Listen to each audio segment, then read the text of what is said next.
Dr. J. Mr. Bell, how are you? I am well indeed, from the high desert and the great American Southwest.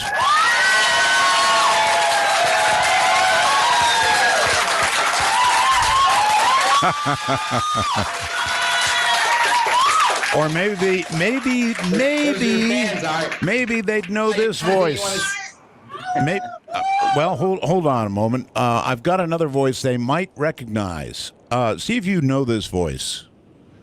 Are we ready? Let's see. Hold on a moment. I want to play something for them. Here it comes. Want to take a ride from the high desert and the great American Southwest? You should know that voice. Okay. All right, so we got some questions first. I think you should tell them about the show and, of course, the Time Traveler special that nobody else does. All right. Well, I'm going to give them a little inside information because it's now so close that it doesn't matter. Instead of doing what every other radio show or whatever does on the air, for example, they have news up at the top of the hour from ABC or whatever, we decided that what do we care about the regular news? Yeah, maybe if, something has collapsed and we've lost a city or something like that, then fine. But after that, what we're going to do is a 5-minute paranormal newscast that sounds just like ABC News, and we're going to do it at the bottom of each hour. So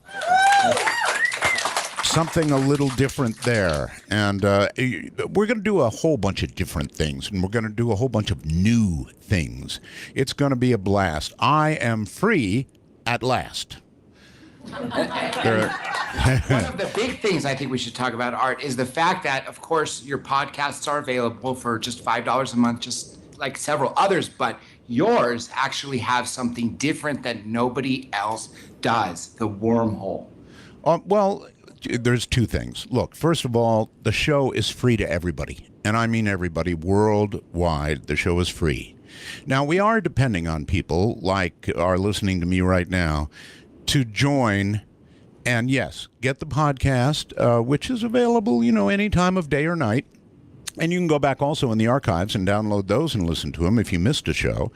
But, yes, we also have the wormhole. Now, that means people who are members can send me messages during the show, and if we've got if you've got a really good question for the guest, you can fire it off, and it shows up here instantly. So, yeah, it's probably worth becoming a member. And remember, when you become a member, you're supporting all the people who can't afford to cough up even $5. So we hope you'll join.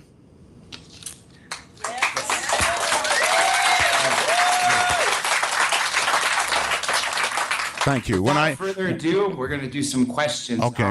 Hold on one sec, John. When I left SiriusXM 2 years ago, I promised that we were going to have a free worldwide show, and that's exactly what we're going to deliver. Go ahead with any questions you've got. All right. I'm going to read you one, live one, then I'm back to read one. Here's the first one. This is from Connie Sarah. Do you feel that particular families have sightings from generation to generation to generation? Yeah.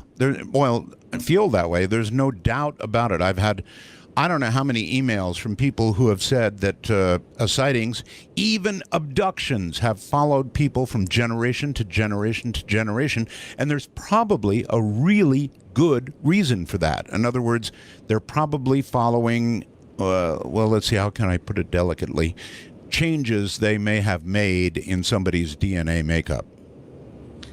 I think a lot of people in this room definitely would have to agree with that. All right, here comes our first live questioner. This happens to be Winston. Go ahead, Winston. How important is spiritual ascension for UFO disclosure? I think that Stephen Greer is more qualified to answer that. Remember, I'm just a talk show host. I think Stephen Greer is leaning in that direction right now, and we're going to have him on the show. He has pretty much, I understand, given up on disclosure because, as far as he's concerned, it's already happened. They're already here. So he's turned his attention, shall we say, toward exactly what you're talking about. So I guess important. Thank you. All right, here comes another written question. This is from Harvey Glenn. I am a Vietnam veteran. I had numerous sightings in the country, including an object that was football field long, I'm assuming he's wrote, and looked like a chandelier. Were there any other sightings of UFOs in Vietnam that you knew about, being a Vietnam veteran yourself?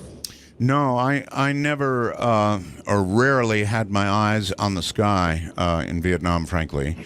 I was a lot more concerned about what was directly ahead or behind me. So I never saw anything in Vietnam. I have had my own sighting, big sighting, here in Pahrump, Nevada. As a matter of fact, I'd go so far as to call it a close encounter more than a sighting. And I'd be glad if somebody wants to hear about it. I'd be, I've explained it before, but I'd be glad to do it again. So in Vietnam, no, I had my eyes on the other guys. Okay, we got one more, another live question. This is from Rory. Rory, go ahead. Hey, Art. Hey, Rory. Thanks for being here. In fact, I was going to ask a question about disclosure, but you covered that. So I was going to ask, in fact, I'm going to sneak in two questions. One about your sighting that you just mentioned. Can you tell us more about that? And the second question is, as you're out in the desert, I'd love to hear your take on George Adamski. Well, I'm not so sure I want to comment on George, but I do want to tell you about the sighting. It was a very serious sighting. And here's what happened. My wife, Ramona, and myself at the time were on the way back from Las Vegas at about, 10:30, quarter to 11 at night, something like that. And we were, I would guess, about 3/4 of a mile, maybe a mile from home. And Ramona said, "What the hell is that?" And she saw light coming up behind the vehicle. And I said, "No idea." She said, "Stop the car, stop the car." So I stopped it. And let me tell you about that night. There was about a 3/4 moon, maybe more than 3/4. And it was out here in the desert where we are.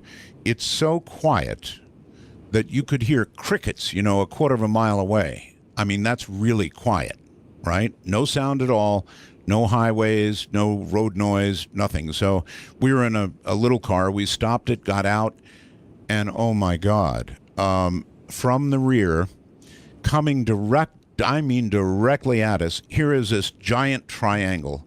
And when I say giant triangle, I mean really big. When this thing came over us, the stars went away, the moon went away, everything went away. It could not have been more than 150 feet above us. It was metallic. It actually had lights on it, on all three corners of the triangle. And it was deadly silent. I mean, you could still hear the crickets a 1/4 mile away. There was no propulsion. There was nothing. And this thing went directly over our head. I went into, as did she, a state of shock. I mean, we were just in shock. We stood there and we watched this darn thing go out across the Pahrump Valley and head toward what we know to be as Area 51. Never a sound from it. It could not have been going more than 30, 40 miles an hour, very slow. And we came home, and I was doing at the time a radio show talking about this kind of thing. So I came home and I tried to decide if I was going to tell anybody about it because it would seem hokey, it would seem fake, it would seem ginned up or something. Anyway, I finally decided I was going to talk about it on the air, which I did. I reported it to MUFON, but one week later, there was an article in the Pahrump Valley Times, our local newspaper here, and it said a whole bunch of people in the Pahrump Valley had seen the same thing I did and called the newspaper. Well, the newspaper turned around and called the Air Force Base in Las Vegas. And they they told the newspaper that, yes, indeed, there had been a secret mission that had overflown the Pahrump Valley that night, but that it was a C-130 aircraft. Now, I was in the Air Force. I flew in C-130s. if a C-130 had flown 150 feet above me, my teeth would have rattled. So it was a joke. What they said was an absolute ridiculous lie and a joke. But there you are. We were, thank God, not the only ones who saw it. But we didn't know that until later. And this thing, this thing was defying gravity. There's no, it either was floating, and it was not a balloon because it was metallic, had no apparent propulsion, therefore it was defying gravity. And it was gigantic. So you tell me what it was. And not to mention the fact that a C-130 is not traveling 30 to 40 miles per hour. Oh, or please. 150 feet above ground level silently. Oh, please. Have you ever, if you've ever been in or near a C-130, you just laugh. When we were talking the other day about this sighting, you mentioned that it was so close to you, you could have thrown a rock at it. Yeah. Yeah, if I hadn't been in shock, it was that close that I felt like I could have grabbed a rock and thrown it at the thing. This is what I thought about later. It was that close. I mean, it just covered us. It was gigantic. All right, let's go to our next live question. Jim, please come up. Go ahead. First of all, Art, to us, you're more than just a radio host. You're an opinion leader. Thank you. I'd like you to comment on, we're living in a world of reality TV and controversy. Who do you think is creating more problems for UFO disclosure? The negativists, the noisy negativists, as Stanton Friedman calls them, or actually the investigators themselves? Well, as you all must know, the UFO community is one that loves to fight with itself. So we definitely cause problems. But, and it's a big but, it's all assisted by our government. Now, many of you will have heard about the hacking of, well, maybe you haven't heard. You heard Wall Street went down the other day, right? Yes. Everybody, yeah, you heard that. Along with the United Airlines and the Wall Street Journal webpage and so forth and so on. I wonder how many of you know, probably quite a few because you guys are plugged in, that the hacker group Anonymous, the night before, sent out a message on one of the anonymous sites that, Wall Street is going to have a problem tomorrow. Now, did anybody anywhere in the mainstream media touch that? No, not a chance. So it's my view that our government tells us through the news media what we want to hear and nothing else. What they want us to think is what they tell us. So there's disinformation coming from the government, and there's plenty of disinformation in the UFO community itself. I think this is thankfully why we have alternative media sources such as Dark Matter Digital Network and YouTube and other sources. Here is a written question from Crystal. What is your opinion of enclosed Earth or flat Earth concepts?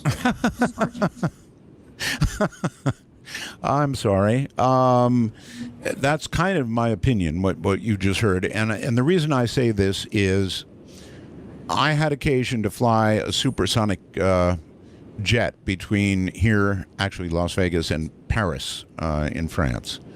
And I was up at 68,000 feet. And at 68,000 feet, you can readily look down at the Earth and tell, whoa, that's not flat at all. That seems to be a circle. And now, of course, you can't see the entire circle, but at 68,000 feet, you can see enough of it to know it's definitely not flat. All right, we have another live question. I want to say one more thing, John. Oh, yeah, by all means. I'm going to have some flat Earth people on the show, and I'm going to give them the opportunity to prove to me that the Earth is flat, and I expect it'll be high entertainment, or you never know, maybe they'll prove it to me. Everybody just stay tuned to artbell.com so you can see the schedule so you see when that happens. That's right. Here comes Ginger with a live question. Hi, Art. Hi. I've been a big fan of yours since probably '99. I've been Thank listening you. to the radio a long time. Thank you. Just want to know, are you going to host any of your own events out in the desert? You know, I've never been a big event guy, as you probably do know. I've been invited to a million of them, and it's hard for me because I sort of express myself on the air, and I'm not as comfortable expressing myself in front of a lot of people. But that said, I just might do it.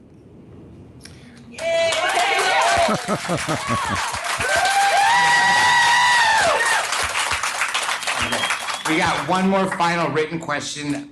Sadly, this was written before you came on, and I know the answer, and I'm hoping you can correct. The question comes from Hiroko, and it says, what channel on Sirius XM can I listen to your program? There presently is no channel. This is an interesting question, and I will have a couple things to say about it, and it is this. As you know, I was hooked up with Sirius XM. When I went to work for them, they told me, oh, Art, we've got a streaming service that is better than anything you've ever seen. It's worldwide, and it works really well. And that was important to me because my audience, frankly, was coming from the broadcast world. So I said, okay. Well, we got underway, and people began to get dropped off every few minutes, and they started to get angry. And I don't blame them. So they've got a big problem with their streaming service, number one. And then number two, I found out, well, you know, it's not worldwide after all. Actually, they cover America and Canada, and the only way you can get it anywhere else in the world is to have an American credit card and an American address. And then maybe you can get an account and hear it in Timbuktu, wherever that is. So they kind of messed up on two levels. One, people couldn't stay connected, and two, they didn't have the worldwide coverage they claimed they had. So that's what caused me to eventually say, all right, guys, here's the deal. Since it's not working well and everybody's getting knocked off, I want free streaming for my audience until you can get it fixed. It didn't seem like an outrageous request to me, and they said no. And when they said no, I said goodbye. And that cost me 2 years of my broadcast life. So there you have it. Well, fortunately, you'll be back in a week. We have one more person who wants to say something new. This is Yvonne Smith, a legendary researcher, abduction specialist, hypnotherapist, so much more. Also the person responsible for today's event. Yvonne? Yvonne? Hi, Art. I did your show twice in the 90s. I don't know if you remember, but that was a long time ago. But I am so thrilled that you agreed to come on to speak to our audience and to our members. And we are so looking forward to having you back and would love to be on your show at some point to talk about the abduction research. But this is just a thank you tonight because everybody here loves you. Yvonne? All right. Yvonne? Real quick, why don't we just tell everybody where they can find you, the websites, and of course where they can get the podcast? Well, our artbell.com. It's not really hard. Artbell.com. And if you go there, I think it says join Time Travelers almost right away. So we'd be glad to have you. If you can't afford it, then just listen for free, for goodness sakes. I am so thankful to be coming back because I think that what we're all interested in, the paranormal, deserves a rational discussion. And without naming anybody, I don't think what we've got right now is rational and intelligent, and I hope I can bring that back. You absolutely will, based on the applause I've been seeing here. Art Bell, everyone, starts a week from Monday, July 20th. DarkMatterDigitalNetwork.com, ArtBell.com. Art, any last words? Well, no, just everybody hang tough. It's just one more week. All right, clearly the fans love you. Thank you very much. You have a good night. Good night, everybody.